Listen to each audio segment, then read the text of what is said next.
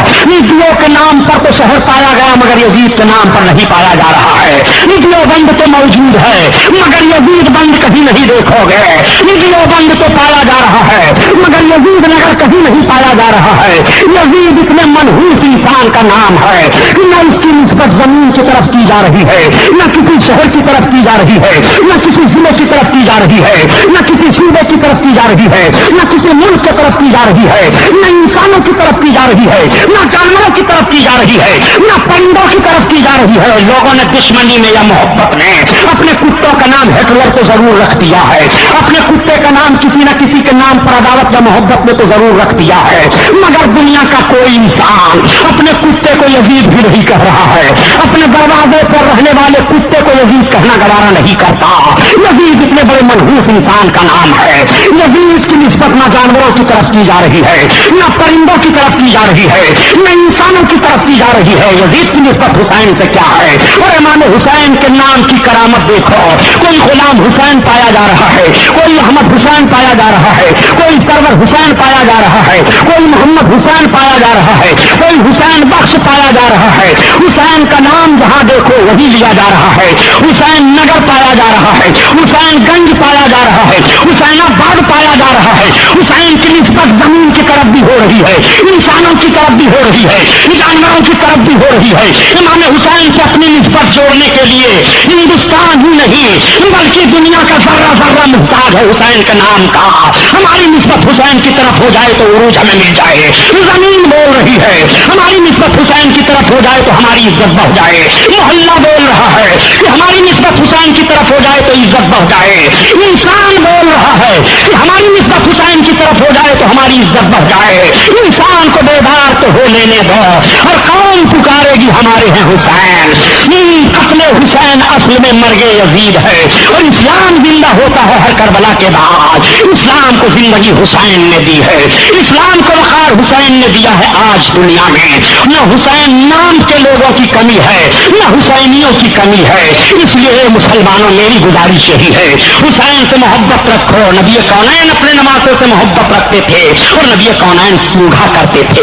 خدا کی قسم قربان جاؤ نبی پر اپنے, جس نبی نے اپنے نمازوں کو اپنے کاندھے پر بیٹھایا ہو اور اپنی زلفوں کو پکڑوایا ہو, جس نبی نے اپنی انگلی اپنے نمازوں کو چسا دی ہو اور اپنی زبان اپنے نمازوں کے منہ میں ڈال دیا ہو, کیا ان کی خوبی اور ان کے مرتبہ کا پتہ لگایا جا سکتا ہے؟ کتنی محبت ہے حسین کو اپنے نانا سے اور نانا کو کتنی محبت ہے حسین سے. اسی لیے تو فرماتے ہیں حسن حسین میرے جسم کے ٹکڑے ہیں, حسن حسین میرے دونوں دو پھول ہیں, حسن حسین سے مجھے جنت کی خوشبو آ رہی ہے. حسن حسین کی اولادوں کو اللہ تعالیٰ نے جہنم سے آزاد فرما دیا ہے. حسن حسین کی اولادوں پر جہنم حرام ہے. حسن حسین کی اولاد جب جہنم میں نہیں جائے گی تو حسن حسین سے جو محبت رکھے گا وہ بھی جہنم میں نہیں جائے گا. یہ رب کا انعام ہے حسن حسین پر, یہ رب کا اکرام ہے حسن حسین پر. اس لیے حسین کو سمجھنا ہے تو محبت کے آئینہ میں دیکھا کرو, تب تمہیں امام حسین کا کردار اسلام کے اصولوں کو بچانے لیے چمکتا ہوا دکھائی دے گا, دمکتا ہوا دکھائی دے گا. رب فرماتا ہے لا اسالکم علیہ اجرا الا المودۃ فی القربى.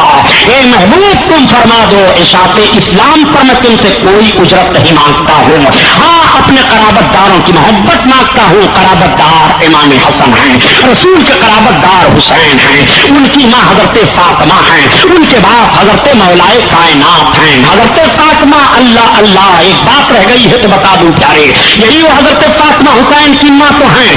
ماں کے کردار سے بچوں کا کردار پہچانا جاتا ہے, ماں کے وصولوں سے بچے کا وصول سامنے آتا ہے. واقعہ سنانا مقصد نہیں ہے, بلکہ ایک بات ذہن فکر میں اتار دوں کہ ماں کے کردار سے کیسے بچے کا کردار سامنے آ جاتا ہے. آؤ دیکھو, حضرت بایزید بستامی رحمت اللہ تعالیٰ علیہ ایک اللہ کے بزرگ ہیں, بہت بڑے ولی ہیں. حضرت بایزید بستامی ایک مرتبہ اپنی ماں کے سامنے گئے اور جانے کے بعد عرض کرتے ہیں, ماں دیکھو رب تعالیٰ نے مجھ کو کیسا کمال عطا فرما دیا ہے. اس وقت مسلمان میرا استقبال کرتے ہیں, امیر المومنین میرا لحاظ کرتے ہیں, رب تعالیٰ نے مجھے کتنی عزت دے دی ہے. تب تک ماں نے کہا, اے بیٹا بایزید, یہ تمہارا کمال نہیں ہے, یہ میرا کمال ہے.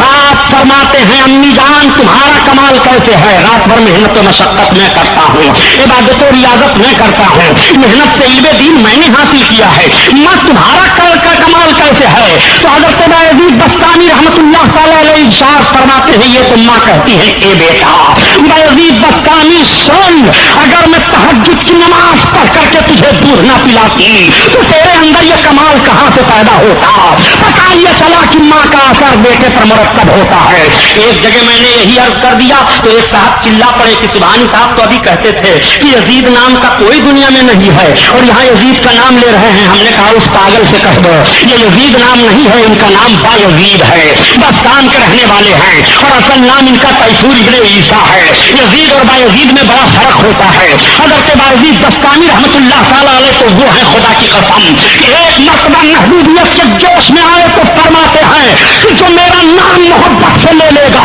رب تعالیٰ اسے جنت عطا فرمائے گا. علماء فرماتے ہیں کہ بایزید بستانی سے جو محبت کرے گا مرنے سے پہلے توبہ کی توفیق مل جائے گی. بایزید بستانی اللہ کے ولی ہیں, ولی اللہ سے محبت کرو تو توبہ کی توفیق مل جائے, اور جو امام الاولیاء سے محبت کرے گا اسے کیوں توبہ کی توفیق نہیں ملے گی؟ ولایت تو حسین کے چوکھر سے بڑھ رہی ہے, عرفان تو حسین کے گھر کی دولت ہے, عظمت تو حسین کے گھر کی دولت ہے, شوکت تو حسین کے گھر کی دولت ہے, وقار تو حسین کے گھر کی دولت ہے, اقتدار تو حسین کے گھر کی دولت ہے, بہاریں تو حسین کے گھر کی دولت ہے, شوکت اسلام حسین کے گھر کی دولت ہے. جو مانگو ساری دولتیں حسین کے گھر سے تقسیم ہو رہی ہیں. اسی لیے اعلیٰ حضرات عظیم البرکت رحمت اللہ علیہ ارشاد فرماتے ہیں کہ تیری نسل پاک میں ہے بچہ بچہ نور کا, اور تو ہے نور تیرا سب گھرانہ نور کا. نانا نور, باپ نور, ماں نور, اور ان تینوں کے آنگن میں جو پھول کھلے حسن و حسین وہ نور, اور ان کی اولادیں نور, اور ان کو ماننے والے نور, ان کو چاہنے والے نور, ان کو مالی سے محبت کرنے والوں کے لیے نور ہر مقام پر. نور ہی نور ہے, روشنی ہی روشنی ہے. جس سمت گئے روشنی پھیلتی گئی, جس طرف نگاہ اٹھ گئی روشنی آ گئی, جس طرف نگاہ اٹھتی ہے اس طرف روشنی کی شعائیں بکھر جاتی ہیں. حسین کا نام کہاں نہیں ہے؟ زمین پر حسین کا نام ہے, آسمانوں پر حسین کا نام ہے, ہواؤں فضاؤں میں حسین کا نام ہے, دوستوں کی زبان پر حسین کا نام ہے, دشمنوں کی زبان پر حسین کا نام ہے, دریاؤں میں مچھلیاں حسین کی دہائی دے رہی ہیں, سمندروں میں جانور حسین کے نام کا خطبہ پڑھ رہے ہیں. حسین کے ذکر سے دنیا کا کوئی گوشہ, کوئی چپا خالی نہیں ہے. شاہست حسین, بادشاہست حسین, حسین شاہ ہیں اور حسین بادشاہ ہیں. یہ قصے مختصر کہ حسین نواز رسول اللہ ہیں, اور اس سے بھاری کوئی نسبت نہیں ہے وہ حضرت امام حسین ہیں. امام حسن اور امام حسین سے محبت کے تعلق سے یہ چند جملے میں نے عرض کیے.